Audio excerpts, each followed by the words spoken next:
आपका आज यहाँ आने के लिए बहुत-बहुत धन्यवाद। जो लोग फर्स्ट ड्राफ्ट के बारे में नहीं जानते, उन्हें बता दूँ कि हम गैर मुनाफ़ा कंपनी है, जो लंदन में आधारित है। हम लोगों को ऐसे टूल और संसाधन उपलब्ध कराते हैं, जिससे कि वे प्रतिरोध क्षमता उत्पन्न कर सकें। उस गलत और भ्रामक जानकारी के बारे में हम बहुत रोमांचक हैं, क्योंकि यह पहला सत्र है इस पूरी श्रृंखला में जो हमने वैक्सीन के बारे में भ्रामक जानकारी के आसपास कोर्स विकसित किए हैं। आज क्योंकि यह हमारा सबसे पहला है, कम से कम इस समय क्षेत्र में, उन संकल्पनाओं के बारे में बात करेंगे जो हम अनिवार्य समझते हैं। अब अगर मैं आपको अपना परिचय दूं, तो मेरा नाम शेडनी अरबानी है। मैं हमारे न्यूयॉर्क शहर के दफ्तर में काम करती हूं और मैं पार्टनरशिप और प्रोग्राम मैनेजर हूं। अगर आप मुझसे संपर्क करना चाहते हैं तो वहाँ मेरा ट्विटर हैंडल है, और इस प्रस्तुति के बाद मैं आपको अपने संस्थान के बारे में और कुछ जानकारी दूंगी ताकि आप हमसे संपर्क कर सकें। तो आज हम 3 बातों के बारे में बात करेंगे। सबसे पहले हम वैक्सीन में विश्वास के बारे में बात करेंगे। हम कुछ प्रकरण अध्ययनों को देखेंगे दुनिया भर से, ताकि हम देख सकें कि अलग-अलग समुदाय वैक्सीन के बारे में जानकारी के ऊपर किस तरह प्रतिक्रिया कर रही हैं। इसके बाद हम वैक्सीन के बारे में भ्रामक जानकारी की बात करेंगे। पिछले साल नवंबर में हमारे संगठन ने बहुत बड़ी जानकारी पेश की, जिनमें हमने ऑनलाइन उपलब्ध वैक्सीन के बारे में विभिन्न सूचनाओं पर नज़र डाली थी। हम उनमें से कुछ मोटी चीज़ों के बारे में आपसे बात करेंगे, जिन्हें हमने इस शोध के दौरान खोजा। और आखिर में हम गलत जानकारी को साझा करने की युक्तियों के बारे में बात करेंगे। हम उन लोगों के बारे में बात करेंगे, या तो जो जानबूझकर या बिना अनजाने में ही गलत जानकारी को साझा कर वैक्सीन के बारे में, और उसके बारे में क्या युक्तियां होती जो सफल होती हैं और सार्थक होती हैं। तो आइए हम पहले दुनिया भर से कुछ प्रकरण अध्ययनों के बारे में बात करते हैं जो वैक्सीन के बारे में है। मैं पाकिस्तान से शुरू करना चाहूँ। तो पाकिस्तान दुनिया भर के देशों में से कुछ देशों में से है जहाँ पोलियो अभी भी महामारी है, और मेरा विश्वास है कि ऐसे सिर्फ 2 देश हैं दुनिया में। और दुनिया भर के प्रयास हुए हैं एनजीओ की तरफ से, पाकिस्तानी सरकार की तरफ से, देश को पोलियो के लिए टीकाकरण के बारे में, बच्चों को टीका लगाने के लिए। और यह ठीक से चल रहा था, लेकिन फिर अचानक कुछ हुआ। 2019 के अप्रैल में बहुत सारे वीडियो की सीरीज पेश की गई, जिसमें भ्रामक जानकारी थी कि पोलियो की दवाई के कारण बच्चे बीमार हो रहे हैं, और ये वीडियो वायरल होने लगे ऑनलाइन, और इसका बहुत बड़ा असर हुआ, खासतौर से एक क्षेत्र में जिस पर मैं ध्यान दिलाना चाहती, जो पाकिस्तान का उत्तरी क्षेत्र है, जो शहर पेशावर कहलाता है। और दुर्भाग्य से इस कारण से इस क्षेत्र में बच्चों को टीका लगाने के काम में एकदम रुकावट आ गई। तो मैं आपके सामने यह कोट पढ़ना चाहती हूँ, जो सीएनएन की तरफ से deputy police commissioner Mohammad Ali Asghar की है, जिनसे उन्होंने बात की। इसमें कहा गया है कि लोग लाउडस्पीकर पर पास के मस्जिदों में गए और लोगों से कहा कि अपने बच्चों को पोलियो का टीका लगवाना बंद कर दें। उन्होंने यह भी कहा कि लोग अपने बच्चों को तत्काल अस्पताल ले जाएं, क्योंकि वैक्सीन में कुछ जहर की सामग्री मिला दी गई है। तो मैंने यह उदाहरण आपको इसलिए पढ़कर सुनाया, क्योंकि यह एक प्रमुख विषय था आपको उन भ्रामक वीडियो का जो उस समय पैदा हुए। लेकिन तभी स्थानीय नेताओं ने भी बात करना शुरू किया। लेकिन दुर्भाग्य से ऐसा हुआ कि 25,000 बच्चे थोड़े से ही समय में अस्पताल में ले जाए गए, और इस तरह से अस्पतालों पर बहुत भारी जोर पड़ा। यह बहुत रोचक चार्ट है, जो आपको बताता है कि पाकिस्तान में पोलियो के कितने केस हैं। और अगर आप इसे इन पहले 4 सालों को देखें, जो 2015 से शुरू हुए, आप देख सकते हैं कि पोलियो के केस कम होने शुरू हुए, और फिर अप्रैल 2019 आया और पोलियो के केस बहुत ज्यादा बढ़ गए। तो यह स्पष्ट है कि इन वीडियो के कारण विश्वास में कमी आने का बहुत विपरीत प्रभाव पड़ा पूरे देश में, और वहाँ पोलियो की स्थिति पर। यह भी लगभग पहले जैसा ही चार्ट है। यह गूगल की खोज के बारे में है, जो पाकिस्तान में पोलियो से संबंधित कीवर्ड्स के बारे में है। और हम खास तौर से देख रहे हैं कि यह वह दिन था जब वीडियो वायरल हुए, और आप देख सकते हैं कि वीडियो का सर्च करने की रुचि में भी बहुत बढ़ोतरी हुई। अब इसे देखना आसान है और यह कहना कि पोलियो वैक्सीन के विश्वास का टूटना एकमात्र रूप से इन भ्रामक वीडियो के कारण था।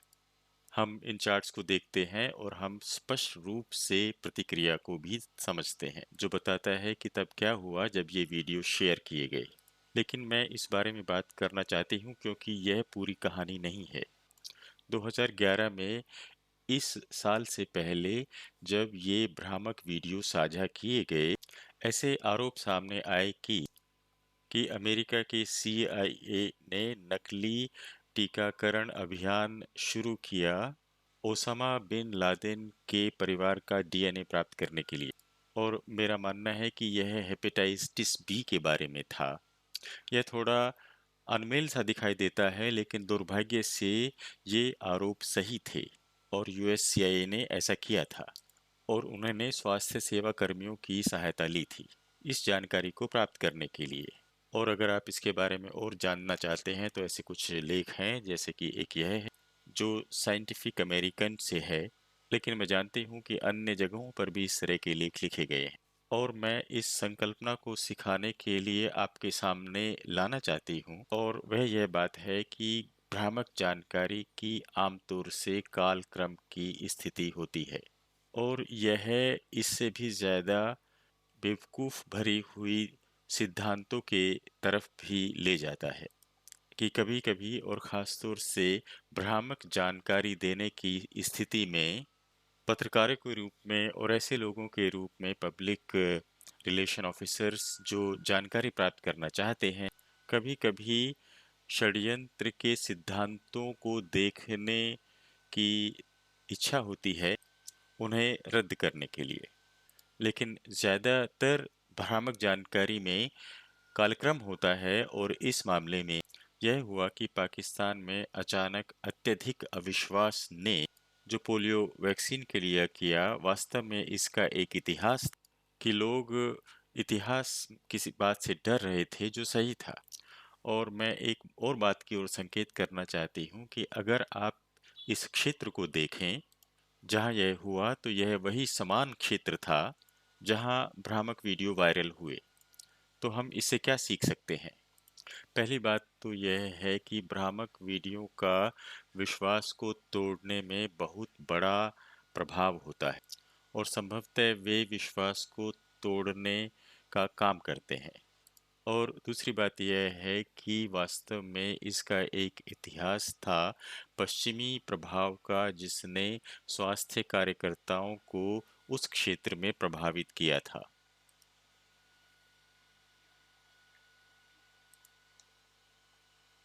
जिसने उसी क्षेत्र में अविश्वास के इस प्रसंग को बढ़ावा दिया। तो हम इस पर वापस आएंगे, लेकिन अगली बात मैं आपसे फिलीपींस के बारे में करना चाहती हूँ। डिस्कैक्सिया कंट्रोवर्सी और ऐसे कुछ दो बातें हैं जो हम इस प्रकरण अध्ययन से सीख सकते हैं। तो डेंगवेक्सिया वह वैक्सीन है जो डेंगी बुखार से लड़ने के लिए तैयार की गई है। और अगर आप इसे नहीं जानते तो डेंगू बुखार के काटने से पैदा होता है, और यह 100 से ज़्यादा देशों में महामारी है, और फिलीपींस उनमें से एक देश है जहां इसकी समस्या शुरू हुई। तो आइए हम इस समय रेखा पर एक नज़र डालें कि फिलीपींस में क्या हुआ, क्योंकि यह प्रकरण अध्ययन थोड़ा सा ज़्यादा जटिल है, क्योंकि यहाँ अलग-अलग कारक थे जिससे विश्वास भंग हुआ।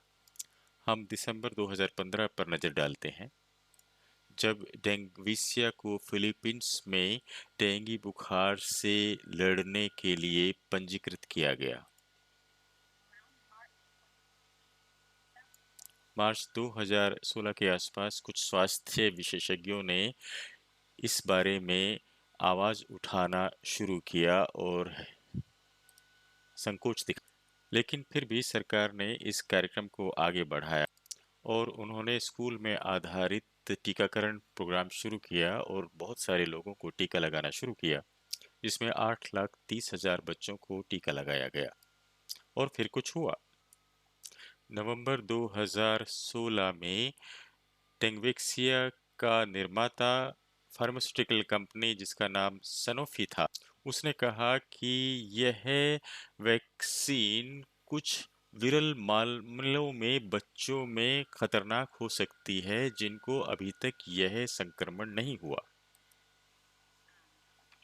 और चेतावनी यह थी कि अगर उन बच्चों को वैक्सीन लगाई जाती है जिन्हें अभी तक संक्रमण नहीं हुआ, तो अगर उन्हें संक्रमण हो जाता है तो वह बहुत खराब हो सकता है।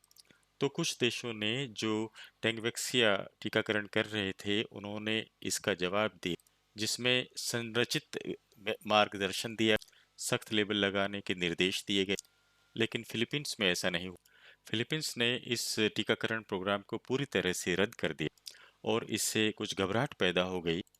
कुछ महीनों के बाद इस विवाद में जांच शुरू हुई और लगभग उसी समय ऐसे दावे भी किए गए जो तस्वीरों और वीडियो के रूप में सामने आ रहे थे, जिनमें कहा जा रहा था कि बच्चे वास्तव में वैक्सीन के कारण मर रहे हैं।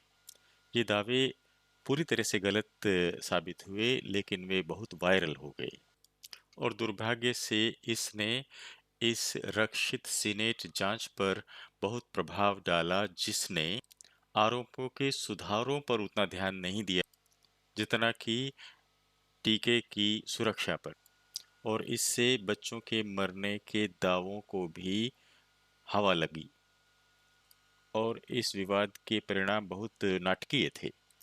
तो यह London school of hygiene and tropical medicine के द्वारा किया गया शोध था, जिसमें लोगों का वह प्रतिशत दिखाया गया है कि वैक्सीन जरूरी है, महत्वपूर्ण है। और आप देख सकते हैं कि 2015 में 93% लोगों ने, जो बहुत बड़ी संख्या थी, बताया कि महत्वपूर्ण है यह टीका। 2018 में इस विवाद के बाद यह संख्या 60% घटने के बाद 32% रह गई और वे लोग ही कहते थे कि टीका महत्वपूर्ण है। तो यह एक बहुत बड़ी गिरावट थी। तो हम इस प्रकरण अध्ययन से क्या सीख सकते हैं? कुछ चीजें, जैसे कि पाकिस्तान के साथ था, भ्रामक दावों ने जो वायरल हुए इंटरनेट पर, उन्होंने विश्वास को तोड़ा। लेकिन पूरी कहानी क्या है? हमने देखा कि फिलीपींस ने टीकाकरण कार्यक्रम को पूरी तरह से स्थगित कर दिया, बजाय इसके जैसा कि कुछ दूसरे देशों ने किया, दिशा निर्देश जारी करना, लेबल लगाना। यह बहुत नाटकीय था। और फिर वहां रक्षित सीनेट जांच भी हुई, जिसका फोकस राजनीति पर था, न कि वैक्सीन की सुरक्षा पर। आइए हम कुछ और उदाहरणों पर भी नजर डालें। अगर यूनाइटेड स्टेट्स को देखें, यहाँ यूएस में हमारे यहाँ दो जनसांख्यिकीयां हैं जो शोध के अनुसार टीके में संकोच दिखाती हैं, और यह काइजर से कोविड-19 वैक्सीन मॉनिटर की तरफ से है। तो अमेरिका में रिपब्लिकन्स और अश्वेत वयस्क के द्वारा ज्यादा संभावना है कि वे वैक्सीन में संकोच करेंगे। और इस डेटा के बारे में रोचक बात यह है कि इनके कारण बहुत अलग-अलग हैं। तो अगर हम यूनाइटेड स्टेट्स में रिपब्लिकन्स को देखते हैं, तो कि इसका कारण कि वे निश्चित रूप से या शायद वैक्सीन नहीं करवाएंगे, यह है कि कोविड के जोखिमों को बढ़ा चढ़ाकर बताया गया। और अब हम अगर हम यूएस में अश्वेत अमेरिकन को देखें, तो यह एकदम यह मामला नहीं है कि अश्वेत अमेरिकी कोविड को बढ़ा चढ़ाकर जोखिम बताने को कारक मानेंगे। तो यह कारण नहीं है, या यह मुख्य कारण नहीं है कि वे इस टीके में संकोच कर रहे हैं, बल्कि ऐसे दूसरे कारण हैं। और आप देख सकते हैं कि ये संख्याएं बहुत ऊंची हैं। इनमें से 71% लोग संभावित दुष्प्रभावों के बारे में चिंतित हैं, और 71% लोग यह कहते हैं कि वैक्सीन बहुत नई है और वे रुक कर देखना चाहेंगे कि इसका क्या असर होता है। और यह कहना मुश्किल है कि ऐसा क्यों है, और हम बाद की प्रस्तुतियों में भी इस पर बात करेंगे, क्योंकि यूएस में भी ऐसा इतिहास है कि कुछ लोगों को वे टीके के जांच के लिए इस्तेमाल करते हैं। और जैसे कि पाकिस्तान में है, मैं उस बारे में सोच रही हूँ कि इसके ऐतिहासिक कारण हैं इस अविश्वास के। आइए हम यूएस में हिस्पैनिक वयस्कों पर नज़र डालें, तो मेरे ख्याल से यह चार्ट दो कारणों से रोचक है। इसमें पता चलता है कि युवा हिस्पैनिक वयस्क में कम विश्वास है कोविड-19 की सूचना के बारे में बड़े हिस्पैनिक लोगों की तुलना में। लेकिन इससे भी ज़्यादा रोचक यह क्रम है जो हम यहाँ देखते हैं। यहाँ शीर्ष पर हम देखते हैं कि उनका खुद का डॉक्टर स्रोत है टीके का, और इसके बाद हम से ज़्यादा राजनीतिक स्रोत देखते हैं जानकारी के। यूनाइटेड स्टेट्स में सेंटर फॉर डिसीज कंट्रोल, हमारे पास है एफडीआई जो ड्रग एडमिनिस्ट्रेशन के बारे में है, फिर डॉक्टर एंथनी फॉसी और प्रेसिडेंट जो बाइडेन और सरकारी अधिकारी। और आप देख सकते हैं कि विश्वास गिरता जाता है और गिरता जाता है जैसे जैसे आप ज़्यादा राजनीतिक होते जाते हैं। तो जब अपने खुद के डॉक्टर की बात आती है तो लोगों का विश्वास बहुत ज़्यादा होता है, और वह विश्वास बहुत नाटकीय रूप से गिरने लगता है जब आप राजनीतिक स्रोतों की तरफ जाते हैं। और इस बारे में आश्चर्य नहीं होना चाहिए जब हम दूसरे प्रकरण अध्ययनों के बारे में सोचते हैं। पाकिस्तान और फिलीपींस दोनों में हमें यह राजनीतिकरण का तत्व दिखाई देता है, टीकाकरण की गलत जानकारी का, जिससे अविश्वास पैदा होता है।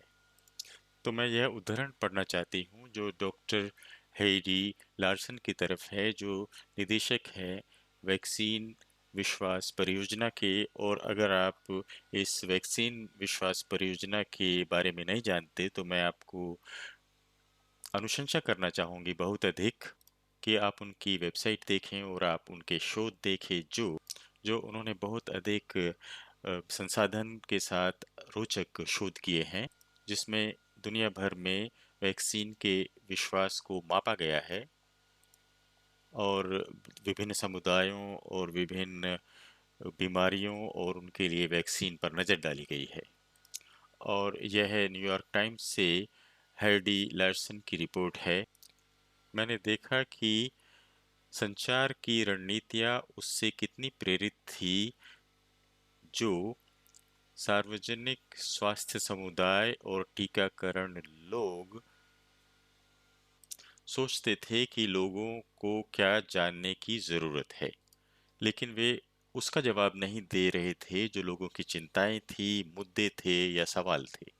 तो मैं इस कोट का सारांश करूं और इस बात को आगे बढ़ाऊं कि जब आप गहराई से देखने की कोशिश करते हैं कि दुनिया भर में समुदाय वैक्सीन पर भरोसा क्यों नहीं करते, तो आप देख सकते हैं कि उसके लिए बहुत बहुत अलग कारण हैं, और दूसरे ये कि उसके कारण सही भी हैं। तो जब हम सोचते हैं कि किस तरह से ज़्यादा बेहतर ढंग से संप्रेषण किया जाए और ज़्यादा बेहतर जानकारी दी जाए टीकाकरण के बारे में, तो हमें इसके लिए समझने की दृष्टि से काम करना चाहिए और लोगों से जुड़ने की कोशिश करना चाहिए और देखना चाहिए कि उनकी चिंताएं क्या हैं, क्योंकि ऐसा न होने से हमारे संदेश लोगों तक मुश्किल से पहुंच पाएंगे। तो अगर हम आगे बढ़ें और देखें कि उन कुछ विषयों के बारे में जो हमारे द्वारा किए गए शोध से हैं, जो वैक्सीन गलत जानकारी के बारे में है, और यह नया अनुभाग है और मैं इनमें से कुछ चीज़ों के बारे में आपसे बात करना चाहती हूँ।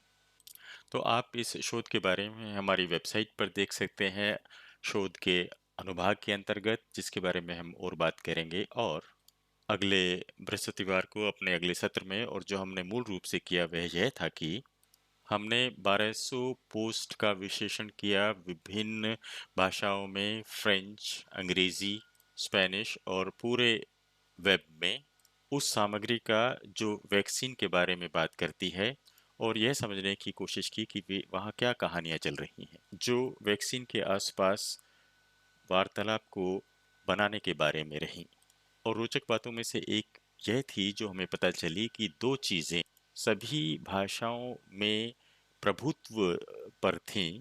एक यह था कि वैक्सीन के बारे में ज़्यादातर बातचीत राजनीतिक और आर्थिक थी, और दूसरी थी सुरक्षा, प्रभावकारिता और आवश्यकता।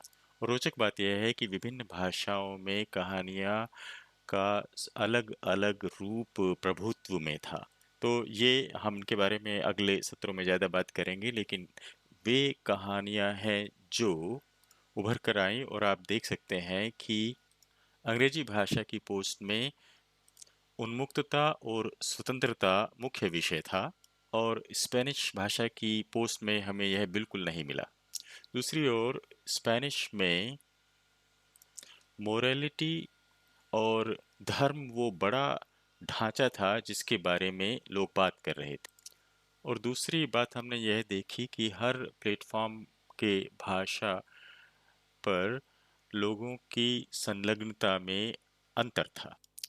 और एक बात जिसके बारे में हम चकित तो नहीं हुए, लेकिन बहुत रोचक बात थी कि वैक्सीन की जानकारी इंस्टाग्राम पर बहुत अधिक थी। और एक बात कि दृश्य पर आधारित प्लेटफॉर्म जैसे टिकटॉक, इंस्टाग्राम पर शोध करना मुश्किल था टेक्स्ट आधारित प्लेटफॉर्म की तुलना में, जैसे फेसबुक और ट्विटर। और हमने टेक्स्ट आधारित प्लेटफॉर्म पर बहुत शोध कर पाए जो हम दृश्य आधारित प्लेटफॉर्म पर नहीं कर पाए। और यह वास्तव में एक मुद्दा है, जैसे कि आप देख सकते हैं, क्योंकि वैक्सीन की जानकारी दृश्य मीडिया पर बहुत अधिक फैल रही है। और आप इस बात को इस चार्ट में भी देख सकते हैं कि फेसबुक पर सबसे ज़्यादा जानकारी दिखाई देती है इस बारे में, लेकिन इंस्टाग्राम पर भी बहुत कम जानकारी नहीं है। और इस वेबिनार के बारे में यह हमारा छोटा सा आखिरी खंड है और यह इस बारे में है कि लोग गलत जानकारी फैलाने में किन युक्तियों का इस्तेमाल करते हैं। तो हम इस विषय पर बहुत अधिक प्रशिक्षण करवाते हैं और मैं बस आपको थोड़ी सी जानकारी दूंगी जो खासतौर से इस बारे में प्रचलित थी वैक्सीन पर फोकस वाली शोध में। तो पहला विचार है हेडलाइन लॉन्ड्रिंग वाला। तो इसका क्या मतलब है? हेडलाइन लॉन्ड्रिंग वह है जब लोग वह समाचार रिपोर्ट लेते हैं जिसमें नकारात्मक या अस्पष्ट जानकारी होती है, और जैसे उसमें हेडलाइन अस्पष्ट होती है उदाहरण के लिए, और आपको पूरी जानकारी नहीं मिलती जब तक कि आप पूरा लेख नहीं पढ़ लेते, तो लोग उस रिपोर्ट के लेते हैं और अपने एजेंडा को आगे बढ़ाने के लिए उसका काट छांट करते हैं। यह उसका स्क्रीनशॉट है जो मेरे एक साथी ने फेसबुक के पेज से लिया, जो ओपन ऑर्गन है, और यह है लॉकडाउन विरोधी फेसबुक का पेज है। और आप देख सकते हैं कि इसमें लिखा गया है कि अगर आपने वैक्सीन की दोनों खुराक ले ली है तो क्वारंटाइन करने की ज़रूरत नहीं है। देखें कि ये कहाँ जा रहा है, प्रश्नवाचक चिन्ह। तो यह समझना मुश्किल है कि इसका क्या अर्थ है, लेकिन जब आप इसे देखते हैं कमेंट्स पर, और यह बहुत लोकप्रिय पोस्ट थी, और इससे पता चलता है कि बहुत सारे लोग इस विचार का इस्तेमाल कर रहे हैं कि सरकार भी ये चाहती है कि आपको क्वारंटीन होने की ज़रूरत नहीं है अगर आप वैक्सीन लेते हैं, ताकि लोग वैक्सीन लेने के लिए आए। तो इसे हम कहते हैं हैंड राइटिंग लॉन्ड्रिंग।